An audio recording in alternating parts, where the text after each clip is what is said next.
It all started in the most unexpected way. I wasn't looking for love. In fact, I had just gotten out of a long-term relationship that left me feeling more drained than fulfilled. My best friend, Sarah, was adamant that I needed to get back out there and start dating again. She had this insane idea that I should go on a blind date. Reluctantly, I agreed, mainly to stop her from nagging. That's when I met him, Ethan. From the moment we were introduced, there was something about him that intrigued me. He had this confident, easygoing smile, and his deep blue eyes held a warmth that made me feel at ease, which was rare for someone as guarded as I had become. The first date was casual, just a coffee shop in the city. Nothing fancy, no pressure. We talked for hours. The conversation flowed effortlessly, and I found myself laughing, really laughing, for the first time in months. Ethan was different from the guys I had dated before. He was ambitious but not arrogant, funny but not overbearing. There was a vulnerability about him, something genuine that made me feel like I could trust him, even though I barely knew him. By the end of the night, I knew I wanted to see him again. We started dating regularly after that. Every date with Ethan was a little adventure. One weekend, he took me on a spontaneous trip to a vineyard. Another time, we went hiking, and he surprised me with a picnic at the top of the trail. It wasn't the grand gestures that got to me. It was the way he looked at me, like he really saw me, like I mattered. As the months went by, I found myself falling for him hard. It scared me a little how much I cared about him. We had become each other's best friends, partners in crime, and I could see a future with him. A future I hadn't dared to imagine in a long time. But then, something changed. It started off subtly. Ethan began to pull away in small ways. He would cancel plans last minute or become distant during our conversations. He no longer seemed as present as he used to be, his eyes occasionally distracted, his mind seemingly elsewhere. I tried to convince myself it was nothing, that maybe he was just stressed with work or had other things on his mind. But deep down, I felt the shift. Then there were the late nights. Ethan started working more, at least that's what he told me. At first, I believed him without question. He had a demanding job, and I knew he was passionate about his career. But as weeks went by, his explanations began to sound rehearsed. He would send vague texts saying he was working late. Yet when I called, his phone would go straight to voicemail. I began to worry, and the doubt slowly crept in. Was there someone else? Was I imagining things? Or was he really pulling away? I tried to shake the feeling. I tried to be rational. I didn't want to come off as the jealous, insecure girlfriend. After all, Ethan had never given me a reason to doubt him before. But my mind kept playing tricks on me, feeding into my worst fears. I didn't want to confront him. What if I was wrong? What if I ended up pushing him further away? One night, when Ethan was supposedly working late, I decided to visit his apartment to surprise him. I told myself I was being spontaneous, just like we used to be. I picked up his favorite takeout and headed over, excited to see the look on his face when I showed up. But when I arrived, his car wasn't there. My heart sank, and I sat in my car, staring at the empty driveway, the food growing cold on the passenger seat. I waited for what felt like hours, hoping he would show up, that there was some reasonable explanation for all of this. But deep down, I knew something was wrong. The next morning, I confronted him. I couldn't hold it in any longer. The anxiety had been eating away at me, and I needed to know the truth. We met at a small cafe, and as soon as I saw him walk in, I felt a knot in my stomach. He looked tired, like he hadn't slept in days. "Ethan," I began, my voice shaky, "we need to talk." He sat down across from me, his expression unreadable. I could feel my heart racing, my palms sweating as I tried to find the right words. "You've been distant lately," I said, trying to keep my voice steady. "And I can't shake the feeling that something's going on. Is there someone else?" Ethan's face fell, and for a moment, I thought he was going to deny everything.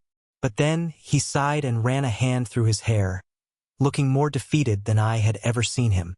"There's no one else," he said quietly, his voice filled with regret. "But I've been an idiot. I've been shutting you out because I didn't know how to tell you that I've been feeling overwhelmed." with work, with everything. I didn't want to burden you with my problems, and I know I've been pushing you away, and I'm so sorry." His words hit me like a wave, and suddenly, everything made sense. The late nights, the distant conversations, it wasn't because of another woman. It was because he was struggling, and instead of turning to me, he had tried to handle it all on his own. I felt a mixture of relief and sadness wash over me. I had been so wrapped up in my own insecurities that I hadn't seen what was really going on. "Ethan," I whispered, reaching for his hand, "why didn't you just talk to me? We could have figured this out together." He looked at me, his eyes filled with guilt. "I was scared," he admitted. "Scared that I'd let you down. I didn't want to be the guy who couldn't handle things, who needed help." Tears welled up in my eyes as I squeezed his hand. "We're in this together, remember? You don't have to go through anything alone. I'm here for you always." For the first time in weeks, I saw the Ethan I had fallen in love with. The walls between us started to crumble, and we spent the rest of the day talking, really talking about everything we had been holding back. It was like a weight had been lifted off our shoulders, and I realized just how much I loved him, flaws and all. After that conversation, things started to get better. Ethan and I worked through our issues together, and our relationship grew stronger because of it. We learned how to communicate more openly, how to lean on each other when things got tough. It wasn't always easy, but I knew in my heart that we were worth fighting for. A few months later, on a warm summer evening, Ethan surprised me with a trip to the vineyard where we had one of our first dates. As we walked through the rows of grapevines, hand in hand, he suddenly stopped and turned to face me. "I've been thinking about this moment for a long time," he said, his voice steady but filled with emotion. "I know I'm not perfect, and we've had our ups and downs, but I can't imagine my life without you. You've shown me what it means to truly love someone, and I want to spend the rest of my life showing you how much I love you." And with that, he got down on one knee and pulled out a small velvet box. "Will you marry me?" Tears streamed down my face as I nodded, barely able to speak. "Yes," I whispered. 1,000 times, yes. As he slipped the ring onto my finger, I realized that this was what love was. Messy, imperfect, but real. We had been through so much together, but we had come out stronger on the other side. Our story wasn't one of fairy tale perfection, but it was ours, and that made it more beautiful than I could have ever imagined. After Ethan's proposal, everything seemed like a dream. We were engaged. It felt surreal, and for the first time in a long while, I allowed myself to fully embrace the joy and excitement that came with planning a wedding. Ethan and I wanted a simple, intimate ceremony, just close friends and family, nothing too extravagant. We set a date for the following spring, giving us plenty of time to plan and prepare. Sarah, of course, was thrilled and immediately appointed herself my unofficial wedding planner. She was more excited about the details than I was: dresses, flowers, venues. I, on the other hand, was focused on the big picture, marrying the man I loved. But, as life often does, new challenges began to creep in. The closer we got to the wedding, the more the little stresses started to build up. Ethan's job became more demanding, and I was juggling my own workload while trying to coordinate wedding details. At first, it was nothing we couldn't handle, but soon the cracks started to show. One evening, about 2 months before the wedding, Ethan came home later than usual. I had been waiting for him with a stack of wedding invitations that needed addressing. I was excited to share them with him, but the moment he walked through the door, I could tell something was off. "Hey!" I greeted him, trying to keep my tone light. "I've got the invitations ready. I thought we could work on them together." Ethan barely looked at me as he tossed his keys on the counter inside. "I can't do this right now, Lily. I'm exhausted." His tone was sharp, harsher than usual, and it took me by surprise. My initial reaction was to snap back, to demand why he wasn't as excited about the wedding as I was. But something stopped me. Maybe it was the memory of our last big conversation, where I realized he had been struggling in silence. I took a deep breath and softened my approach. "Is everything okay?" I asked, stepping closer to him. "You seem distant again." He ran a hand through his hair, clearly frustrated. "It's just work. Things are crazy right now, and I don't know how to keep up. On top of that, there's all this wedding stuff. I don't want to let you down, but I feel like I'm drowning. My heart sank. I didn't want him to feel like this. Ethan, you're not letting me down. I know the wedding planning is a lot, but we can slow down if you need to. We don't have to do everything at once. He shook his head. It's not that simple. I want to marry you, Lily, more than anything. But I can't shake the feeling that I'm not doing enough. At work. For us. I don't want to start our life together like this, with me already feeling like a failure. His words hit me hard, and I realized just how much pressure he had been putting on himself. In that moment, I understood that our relationship wasn't just about love. It was about supporting each other through the tough times, through the moments when we felt overwhelmed or inadequate. I stepped forward and took his hand in mine. Ethan, you're not a failure. You're working hard, and I see that. But we're a team, remember? You don't have to carry all of this by yourself. We'll get through this together. He looked at me, his eyes softening as he pulled me into a tight embrace. I'm sorry, he whispered against my hair. I don't want to push you away again. I held him close, feeling the tension in his body slowly ease. We're in this together, I reminded him softly. Whatever comes our way, we'll handle it. You don't have to do everything on your own. From that night forward, Ethan and I made a pact to communicate better, to not let the stress of life and the wedding drive a wedge between us. We simplified some of the wedding plans, cutting back on unnecessary details and focusing on what truly mattered, the commitment we were making to each other. Despite our renewed focus on teamwork, there were still moments of doubt, moments where I found myself questioning everything. One night, a few weeks before the wedding, I lay awake in bed while Ethan slept peacefully beside me. My mind raced with 1,000 different thoughts. Was I really ready for this? Was Ethan? Were we setting ourselves up for a lifetime of love? Or were we simply rushing into something neither of us was prepared for? I had always imagined marriage as the ultimate happily ever after, but the reality was far more complicated. I thought back to the times when Ethan had pulled away, to the distance that had crept between us during the past year. Had we really moved past it, or were we just ignoring the deeper issues? I loved him, there was no doubt about that, but love wasn't always enough. Tears welled up in my eyes as the weight of my fears pressed down on me. What if we weren't meant to be? What if we were making a mistake? I felt a soft movement next to me, and Ethan stirred awake. Lily? He murmured sleepily, his voice thick with concern. What's wrong?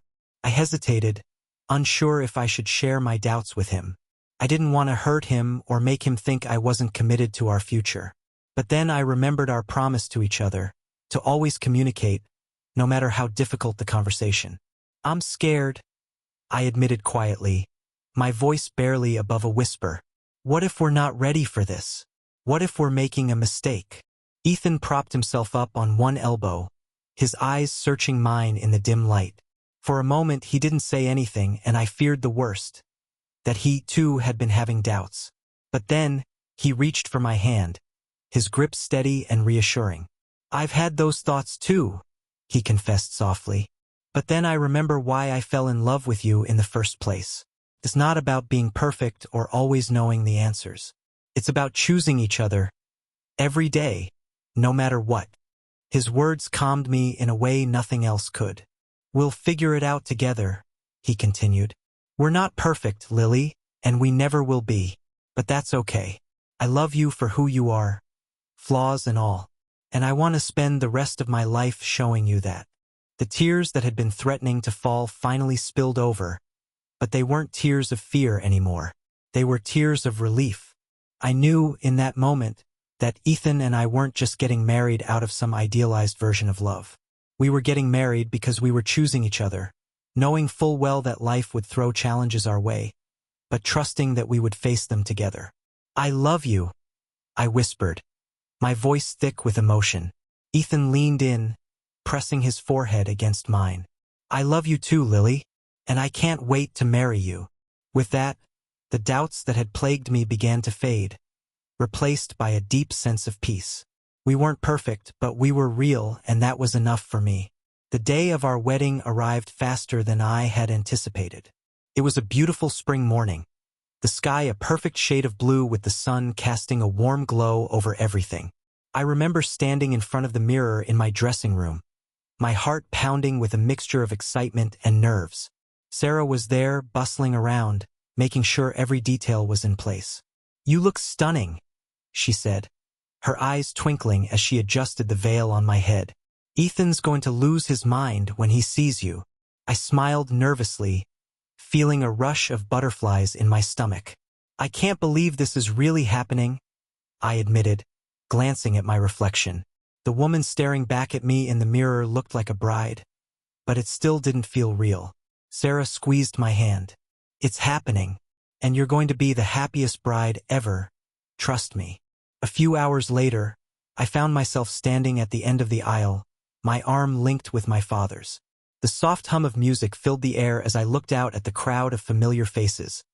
Our family, our friends, all gathered to witness the beginning of our new life together. But my eyes were only focused on one person, Ethan.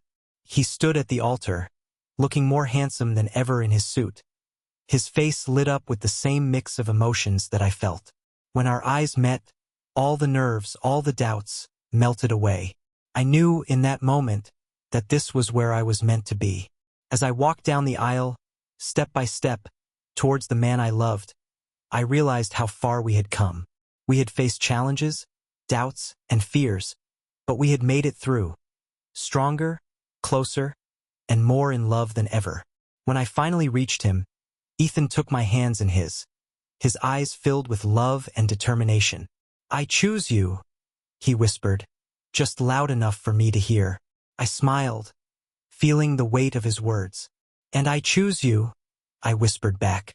The ceremony was simple, just as we had wanted it.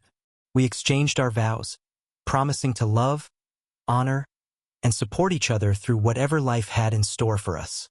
There were tears, laughter, and joy in every moment, but the best part was knowing that we were in this together. As we kissed, sealing our vows, I felt an overwhelming sense of happiness.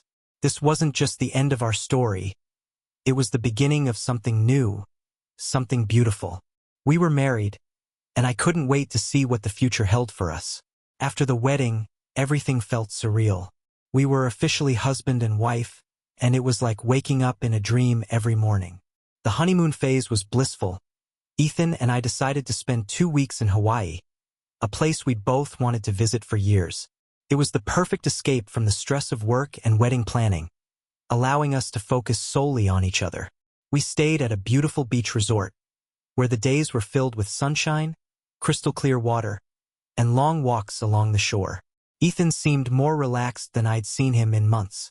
We explored the island together, hiking through lush rainforests, snorkeling with tropical fish, and even taking a helicopter tour over the volcanic landscape. Every day felt like an adventure, and it reminded me of the early days of our relationship when everything had been new and exciting. But the best moments weren't the grand activities or the stunning views. It was the quiet, intimate time we spent together, cuddling in a hammock at sunset, lying in bed late into the morning, simply enjoying each other's presence. I felt more connected to Ethan than ever before, and I knew we were starting our marriage on the right foot. One evening, as we sat on the balcony of our villa, sipping wine and watching the sun dip below the horizon, Ethan took my hand and squeezed it gently. "I'm so lucky to have you," he said, his voice soft but filled with emotion. "I know things weren't always easy, but I wouldn't change a single moment. You're my everything, Lily." I looked at him, my heart swelling with love. "And you're mine," I replied, leaning in to kiss him. In that moment, everything felt perfect, like we had overcome the challenges and were stepping into a new chapter of our lives, stronger than ever. But as magical as the honeymoon was, eventually we had to return to real life. When we got back home, the first few weeks of marriage felt like an extension of the honeymoon. Every day was filled with laughter, love, and the joy of being newlyweds. We settled into our routine, and everything seemed perfect. That is, until the pressures of work began to creep back into our lives. Ethan's job, which had been the source of so much stress before the wedding, started to demand more of his time again. He was promoted to a more senior position, which was exciting but also meant longer hours and more responsibilities. At first, I was thrilled for him. He had worked so hard for this. But as the weeks went by, I began to notice old patterns resurfacing. He would come home late, too tired to talk about his day or spend quality time together. On weekends, he was often distracted, answering emails or taking work calls. It wasn't like before. He wasn't shutting me out entirely, but I could feel the distance growing between us again. One Friday evening, I decided to surprise him with a nice dinner at home. I cooked his favorite meal, set the table with candles, and even opened a bottle of wine we had saved from the wedding. But when Ethan walked through the door, he looked exhausted. His shoulders slumped with the weight of the week. "Hey!" I greeted him, trying to sound cheerful despite the sinking feeling in my stomach. "I made dinner. I thought we could have a quiet night together." Ethan smiled, but it didn't reach his eyes. "That sounds great, but I'm beat. Can we eat later? I just need to lie down for a bit." I watched as he disappeared into the bedroom, my heart heavy with disappointment. I knew he wasn't trying to hurt me, but I couldn't help feeling like I was losing him again, like work was taking over our lives once more. After an hour, I went to check on him, only to find him sound asleep on the bed, still in his work clothes. I sat beside him, brushing a stray hair from his forehead, and sighed. I didn't want to resent him. I knew how hard he was working, and I loved him for his dedication, but I couldn't shake the feeling that something was missing. The next morning, I decided we needed to talk. I couldn't let the distance between us grow like it had before. I had promised myself that we would communicate better, that we wouldn't let our relationship fall into the same patterns of silence and avoidance. Over breakfast, I brought it up gently. "Ethan, I know work's been a lot lately, and I don't want to add to your stress, but I feel like we're drifting again." He looked up from his coffee, his brow furrowed in concern. "What do you mean?" I took a deep breath, choosing my words carefully. "You've been working so hard, and I'm proud of you for everything you've accomplished. But I miss you, Ethan. I miss us. I don't want to go back to where we were before, with you feeling overwhelmed and me feeling like I'm losing you." Ethan set his coffee down and reached for my hand. "I've been feeling it too," he admitted, his voice filled with regret. "I thought after the wedding things would slow down, but they haven't. And I've been so focused on work that I didn't realize I was pulling away again." I squeezed his hand, relieved that he understood. "I just don't want us to fall into the same traps. We need to make time for each other, even when things get hectic." He nodded, his expression serious. "You're right. I don't want to lose what we have either. I'll make more of an effort. We both will." From that day on, we made a conscious decision to prioritize our relationship. We set aside one evening a week as our night, where no work, no phones, no distractions were allowed. Whether it was a simple dinner at home, a movie night, or a walk in the park, those moments became sacred. Time for us to reconnect and remind each other why we fell in love in the first place. And slowly, things began to shift. Ethan became more present, more engaged. He still had long days at work, but he made sure to carve out time for me, for us. And I, in turn, learned to be more understanding of his workload, to support him without feeling neglected. As we found our rhythm again, I felt like our marriage was back on track. But then, about 6 months in, we faced our first real test. It started innocently enough. Ethan's company had hired a new project manager, a woman named Claire. She was smart, ambitious, and, from what Ethan told me, very good at her job. At first, I didn't think much of it. Ethan often worked with different people, and I trusted him completely. But as the weeks went by, I began to notice how often he mentioned her in conversation. "Claire had a great idea for the project," he'd say over dinner. Or, "Claire and I stayed late to finish the presentation." I tried to push aside the growing unease. Claire was just a colleague, nothing more. But the more he talked about her, the more I couldn't help but feel a twinge of jealousy. It wasn't like Ethan to talk about his coworkers so much, and I started to wonder if there was something more between them. One evening, Ethan came home later than usual, his face lit up with excitement. "Claire and I nailed the presentation today," he said, practically beaming. The client loved it. I forced a smile, trying to be happy for him, but inside, my stomach twisted. That's great, I said, my voice tight. Ethan didn't seem to notice my tone as he continued talking about the project, how much work they had put into it, and how Claire had been instrumental in making it a success. As he went on, I felt the jealousy bubble up inside me, stronger than ever before. Finally, I couldn't take it anymore. Do you ever spend time with anyone else at work? I asked, trying to keep my voice light but failing miserably. Ethan looked up, surprised by my question. What do you mean? I mean, it seems like all you ever talk about lately is Claire, I said, unable to hide the frustration in my voice. I get that you work with her, but it feels like she's all you think about. Ethan's expression shifted, and I could see the confusion in his eyes. Lily, she's just a coworker. There's nothing going on between us. I wanted to believe him, but the doubt had already taken root. I know that's what you're saying, but it doesn't feel that way. You talk about her constantly, and it makes me feel, I don't know, like I'm not enough. Ethan's face softened, and he reached for my hand. Lily, you are more than enough. I'm sorry if I've made you feel that way. Claire is just a colleague, and I talk about her because we've been working closely on this project. That's all.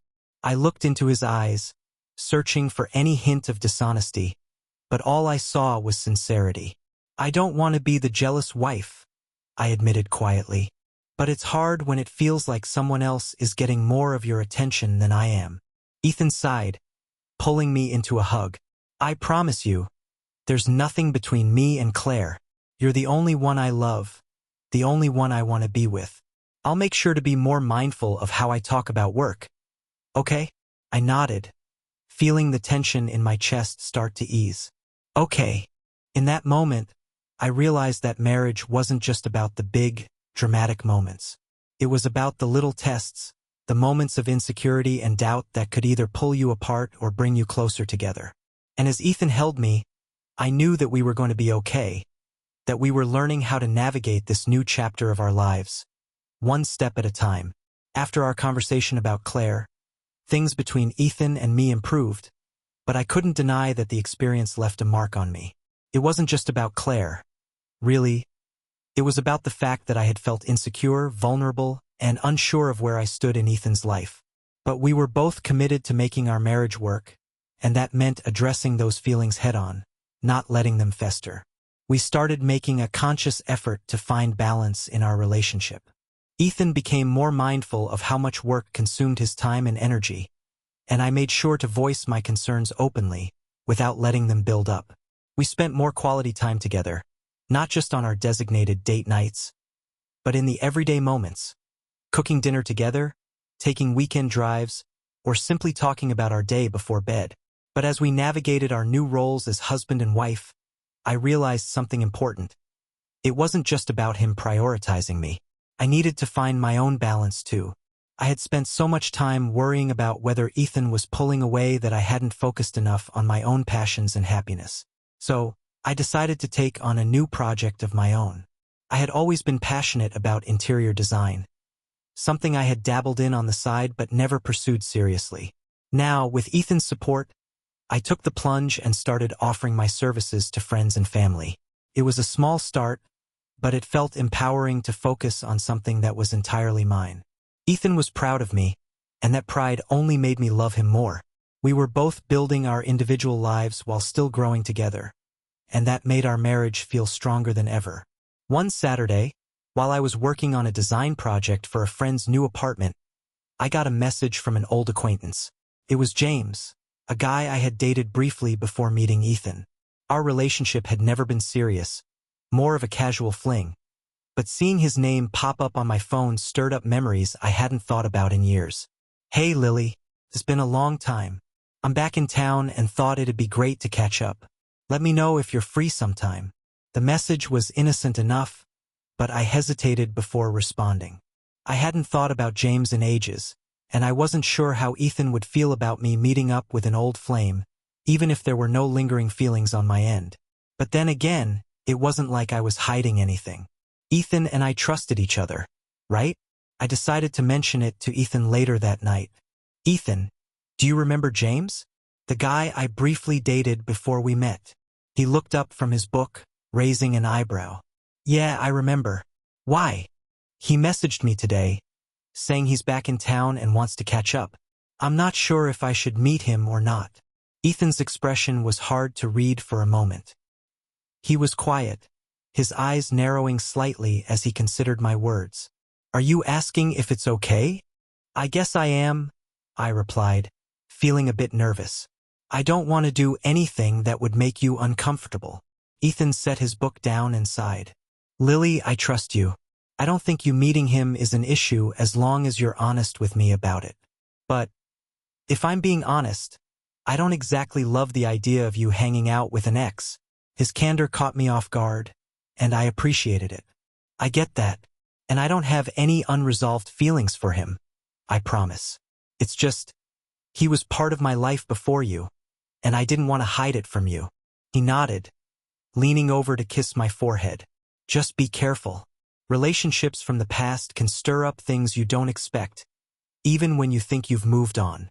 I promised him I would be mindful, and that night, I texted James back, agreeing to meet him for coffee the following week. It was purely platonic, or at least that's what I told myself. The day of my meeting with James, I was more nervous than I had anticipated. It wasn't that I had any feelings for him. I was completely devoted to Ethan, but seeing someone from my past felt strange. When I walked into the cafe, I spotted James immediately. He looked older, more mature, but there was still that familiar smirk I remembered. Wow, Lily, he greeted me, standing up to give me a hug. You haven't changed a bit. Neither have you, I replied, though it wasn't entirely true. He seemed more polished, more put together than I remembered. We sat down and began catching up, talking about our lives since we last saw each other. James had moved to the West Coast for a while, worked in tech, and was now back in town for a new job. The conversation flowed easily, and for a moment it felt like old times. But as the conversation went on, I began to feel a subtle shift in his tone. James started asking more personal questions, about my marriage, about whether Ethan was treating me well. His interest in my life felt less like friendly curiosity and more like something else. So, how's married life? He asked, leaning forward with a smirk. Everything you hoped it would be? It's great, I replied, a little more firmly than necessary. Ethan and I are really happy. James raised an eyebrow, his smile not quite reaching his eyes. That's good to hear. I've always wondered what it'd be like if things had worked out between us. You know? His comment caught me off guard, and I felt a wave of discomfort wash over me. James, that was a long time ago. We've both moved on. Of course, he said quickly, though his expression told a different story. I just couldn't help but think about it when I saw you. You were always the one who got away. I forced a smile, suddenly eager to end the conversation. I'm happy with how things turned out, and I'm sure you'll find someone too. The rest of the coffee date felt strained, and I left feeling unsettled. It wasn't that James had crossed any lines exactly, but the way he talked about our past left me feeling uneasy. I couldn't shake the feeling that meeting up with him had been a mistake. When I got home that evening, Ethan was waiting for me, and I could see the unspoken question in his eyes. How was it? He asked casually, though I could tell he was more interested in my answer than he let on. It was fine, I said, trying to brush it off. But I don't think I'll be meeting up with him again. Ethan's brow furrowed in concern. Why? Did something happen? I hesitated for a moment, not wanting to make a big deal out of it. Nothing happened, really. But James made a few comments that made me uncomfortable, like he was still holding on to something from the past. Ethan's expression darkened slightly, but he didn't say anything for a moment. Then he took a deep breath and pulled me into his arms. I trust you, Lily, but I'm glad you told me. I hugged him back, feeling a wave of relief. I love you, I whispered, feeling the truth of those words more deeply than ever. And I don't want anything to come between us. Nothing will, Ethan promised, kissing the top of my head. We're stronger than that. In the days that followed, I reflected on what had happened with James. It hadn't been a major event, but it had reinforced something important for me. Ethan and I had built our relationship on trust, and that trust was what made us strong. The moment I felt uncomfortable with James, I had been honest with Ethan, and that honesty had brought us closer. We continued to navigate the ups and downs of married life, learning more about each other with each passing day. There were moments of tension, moments where we didn't see eye to eye, but we always came back to the foundation we had built: communication, trust, and love. A year into our marriage, I realized that we were no longer in the honeymoon phase. We were in something better, something deeper. We had weathered challenges, faced insecurities, and come out stronger on the other side. Our love wasn't just about passion and excitement anymore. It was about commitment, resilience, and the promise we had made to choose each other every single day. As I sat on the couch one evening, Ethan by my side, I couldn't help but smile to myself. We weren't perfect, but we were perfect for each other. And that was all I had ever wanted. As time went on, life settled into a comfortable rhythm. Ethan and I were no longer the starry-eyed newlyweds we had once been, but that didn't mean the love between us had faded. If anything, it had deepened. We had learned to support each other through the highs and lows of everyday life, and that made our bond stronger. But with time came new challenges. One of the biggest tests of our marriage came when we started discussing the idea of having children. It wasn't a subject we had rushed into. Both of us were focused on our careers and enjoying the freedom that came with being newly married. But after celebrating our second anniversary, the conversation naturally began to shift. One evening, after a quiet dinner at home, Ethan brought it up.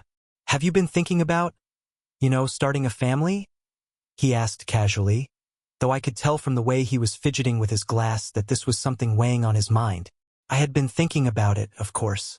The idea of having children had always been part of the future I imagined for us, but it was also terrifying. I wasn't sure if I was ready for that kind of responsibility. I glanced at him, trying to gauge his feelings. "I've thought about it," I admitted, "but I don't know if I'm ready. Are you?" Ethan leaned back in his chair, thoughtful. "I think I'm getting there," he said. "I mean, we've built a good life together. We're in a good place. But it's a big step, and I don't want to rush you into anything." I appreciated his honesty, and for a moment we sat in silence, both of us lost in our thoughts. Finally, I spoke up. "I want to be a mother, Ethan. I really do. But I guess I'm just scared. What if we're not good at it? What if it changes us?" Ethan reached across the table and took my hand. "It's normal to be scared. I'm scared too. But I think we'd figure it out together. We've handled everything else life has thrown at us, haven't we?" His words comforted me, and over the next few weeks, we talked more openly about our hopes and fears for the future. Eventually, we decided that when the time felt right, we'd take that next step. But there was no rush. We wanted to make sure we were truly ready for that chapter in our lives. As the months went by, however, I began to feel the subtle pressure from those around us. Our friends were starting to have kids, and every time we attended a family gathering, someone would inevitably ask when we were planning to start a family. At first, I brushed it off with a smile and a joke about enjoying our time as a couple. But the more people asked, the more it got under my skin. One evening, after yet another family dinner where the subject of babies had come up, I found myself feeling unusually emotional. Ethan noticed right away. "Lily, what's wrong?" he asked as we got ready for bed. I hesitated, not wanting to sound irrational, but I couldn't hold it in any longer. "It's just, everyone keeps asking when we're going to have kids.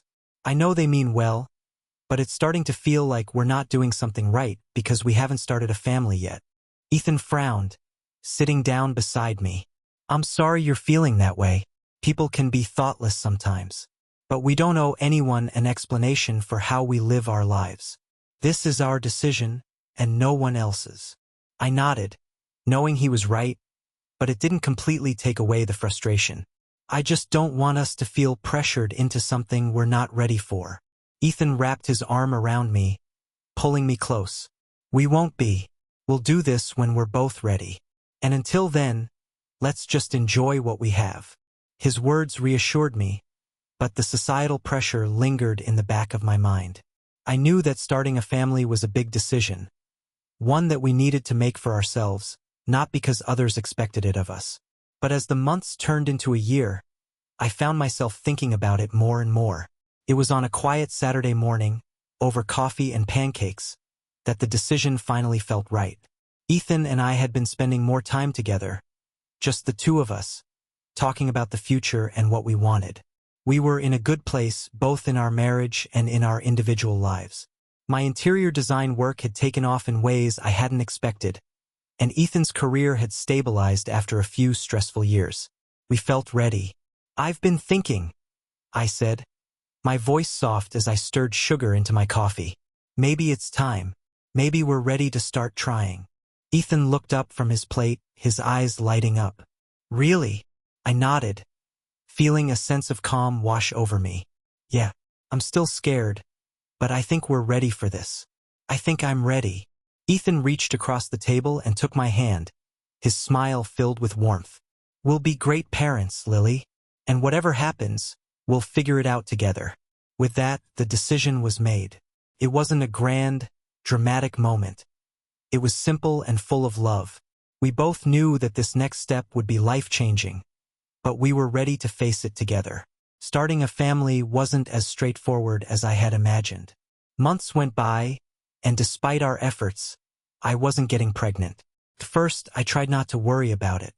I told myself that these things took time and that we just needed to be patient. But as more months passed without any news, I began to feel the weight of disappointment. Ethan was always supportive, always reassuring me that it would happen when the time was right, but I could see the concern in his eyes too. We both wanted this, and the uncertainty was starting to take a toll on us. One evening, after another negative pregnancy test, I broke down in tears. "What if something's wrong?" I asked, my voice cracking. "What if we can't have kids?" Ethan pulled me into his arms, holding me tightly. "Lily, we don't know that yet. And even if there is something going on, we'll figure it out. There are other options, other ways to start a family." I buried my face in his chest, grateful for his support, but still feeling the sting of failure. "I just thought it would be easier," I whispered. "I know," he said softly, stroking my hair. "But we're not in this alone. We'll get through it, no matter what."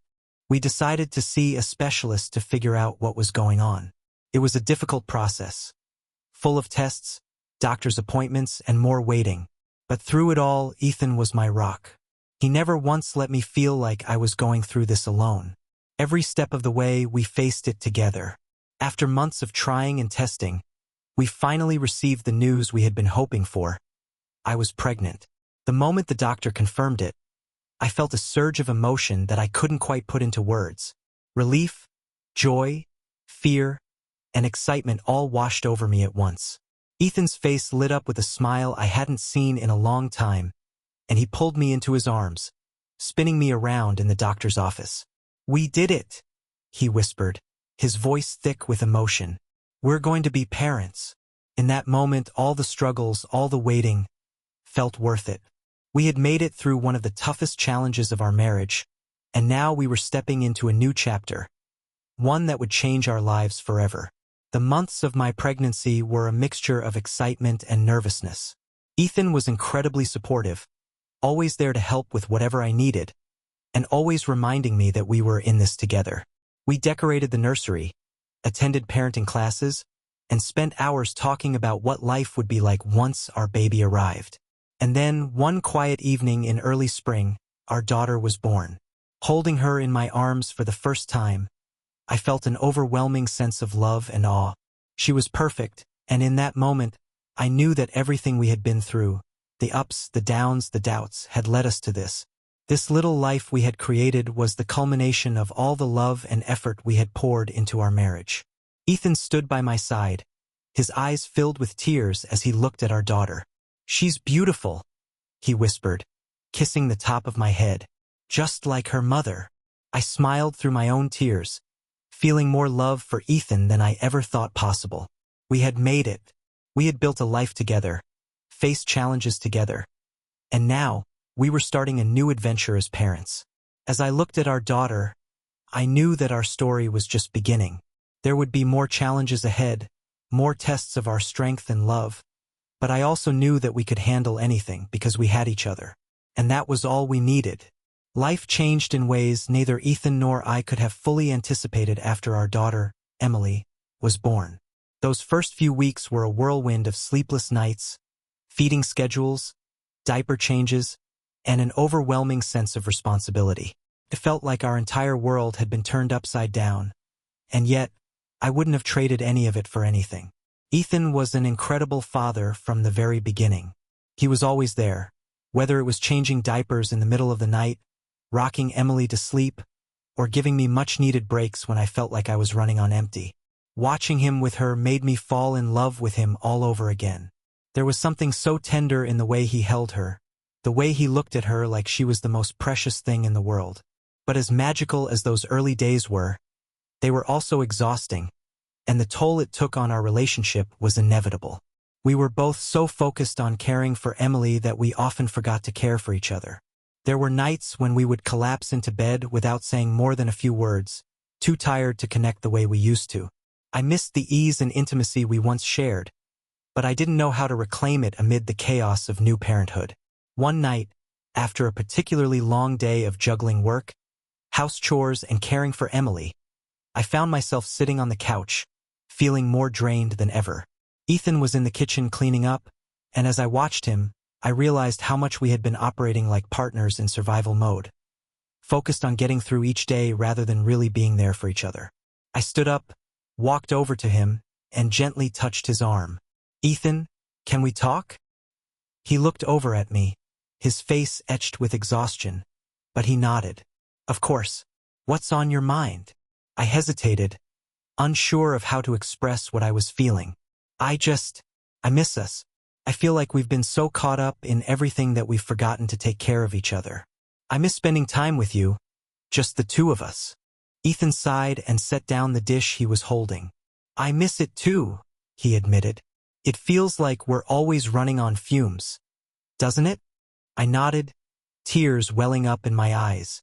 "I know it's part of having a newborn, and I love Emily more than anything, but I don't want us to lose what we had." Ethan reached out and pulled me into his arms, holding me tightly. "We won't lose it, Lily. Promise. We just need to make time for each other again. It's not going to be easy, but we can't let this slip away." As I rested my head against his chest, I realized that this was another challenge we would have to face together. Parenthood had brought us so much joy, but it had also introduced a new level of strain on our relationship. We needed to find a balance, a way to nurture our marriage while still being the best parents we could be. The next day, we made a plan. It wasn't anything grand or dramatic, just small, simple steps to reconnect. We decided to have a weekly date night at home, where we would focus on each other once Emily was asleep. We'd put our phones away, turn off the TV, and spend time talking, cooking together, or even just sitting in the quiet, enjoying each other's company. At first, it felt a little forced, like we were trying too hard to recapture something that had naturally been there before. But slowly, it started to work. Those quiet moments, when the house was finally still, allowed us to remember why we fell in love in the first place. We talked about our hopes, our fears, and the little things we had been too tired to share over the past few months. Ethan surprised me one evening by pulling out an old photo album from when we were dating. As we flipped through the pictures of our trips, our first apartment, and our wedding day, I felt a sense of nostalgia wash over me. "Look at us," Ethan said with a chuckle, pointing at a picture of us hiking together, grinning like teenagers. "We had no idea what was coming, did we?" I laughed, feeling a warmth in my chest. "No, we didn't, but I think we're doing okay."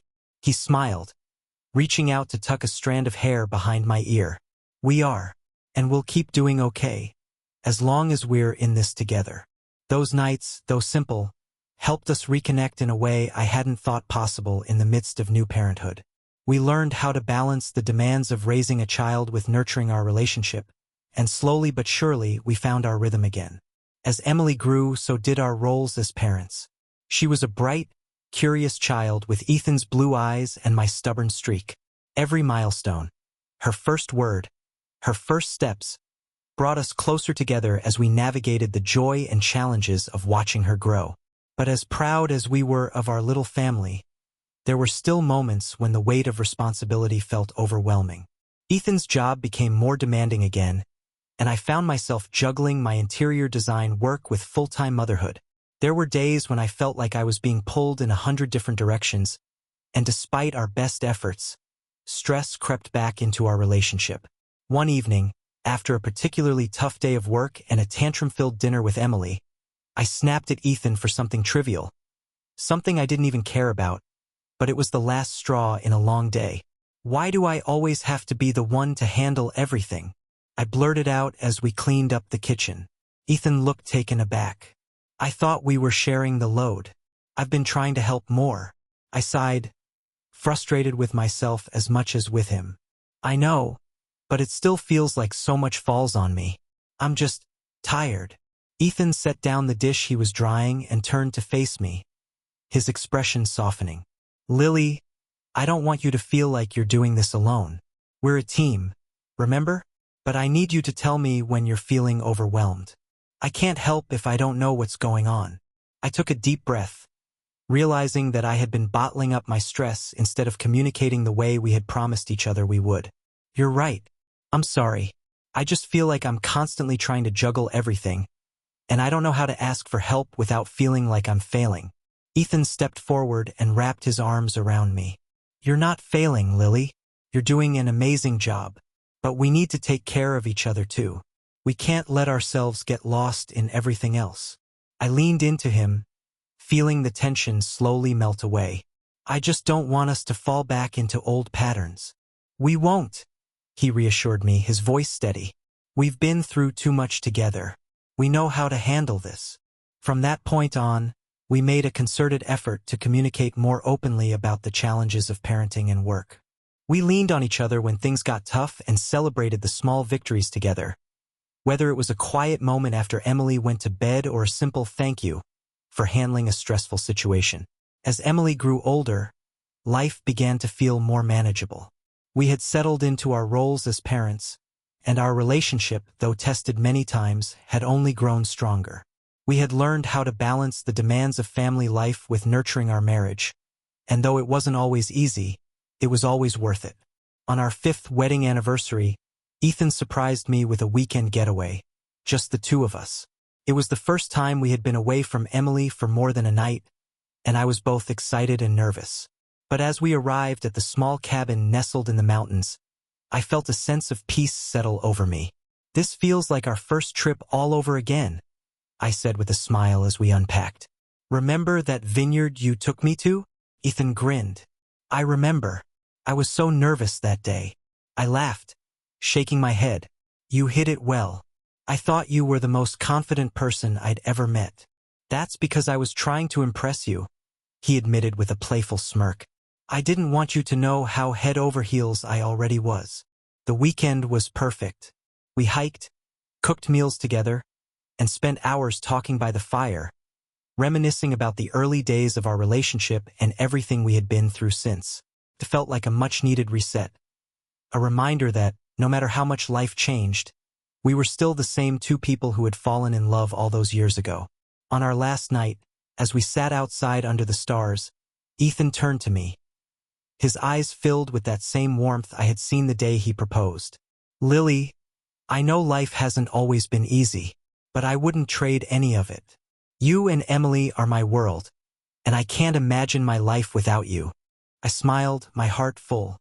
"I feel the same way, Ethan. We've been through so much, but I wouldn't want to do it with anyone else." He leaned in and kissed. Ethan leaned in and kissed me softly, his lips warm and familiar, like the first kiss we ever shared. As we pulled away, I felt a sense of calm settle over me, a feeling of contentment that went deeper than anything I'd ever known. We sat there under the stars, wrapped in each other's arms, not needing to say anything more. The silence spoke volumes about our journey, our love, and the life we had built together. The next morning, as we packed up to head back home to Emily, I couldn't help but reflect on everything we had been through. We had faced challenges that at times felt insurmountable. Work stress, doubts, jealousy, and the trials of parenthood. But we had come through it all stronger than ever. Our love had changed over the years, but it had also deepened in ways I hadn't anticipated. It wasn't just about passion or excitement anymore. It was about commitment, trust, and the quiet strength that came from weathering life's storms together. When we arrived home, Emily greeted us with her usual exuberance, her little arms outstretched as she ran toward us. I scooped her up in my arms, feeling that familiar rush of love wash over me. Ethan stood beside me, his hand resting gently on my back, and I knew this was our family, our life, and I wouldn't trade it for anything. As the years went on, we continued to grow, both as individuals and as a couple. There were still challenges, of course, but we had learned how to face them together. We made time for each other, always remembering to nurture our relationship even as we navigated the complexities of raising a child and pursuing our own careers. On our 10th wedding anniversary, we renewed our vows in a small, intimate ceremony with just close friends and family. It wasn't about making a grand statement. It was about reaffirming the promises we had made to each other years ago, promises we had kept through every up and down. As we stood there, hand in hand, I looked at Ethan and saw the same man I had fallen in love with so long ago. But I also saw the father of my child, my partner, my best friend, the person who had stood by my side through everything, the person I would choose over and over again. When the officiant asked if we would take each other once more, in good times and bad, for the rest of our lives, I smiled and squeezed Ethan's hand. "I do," I said, my voice steady and full of love. Ethan looked at me, his eyes filled with the same warmth and devotion I had seen on our wedding day. "I do," he echoed, his voice just as sure. In that moment, I realized something important. Our love wasn't perfect, and it never had been. But it was real, it was strong, and it was lasting. We had built something beautiful together, something that could weather any storm. And that, more than anything, made me believe that we would continue to choose each other, day after day, for the rest of our lives. As we walked away from the ceremony, hand in hand, I felt a deep sense of peace. Our story wasn't about happily ever after. It was about the journey, the growth, and the love that had carried us through it all. And that love I knew would last forever.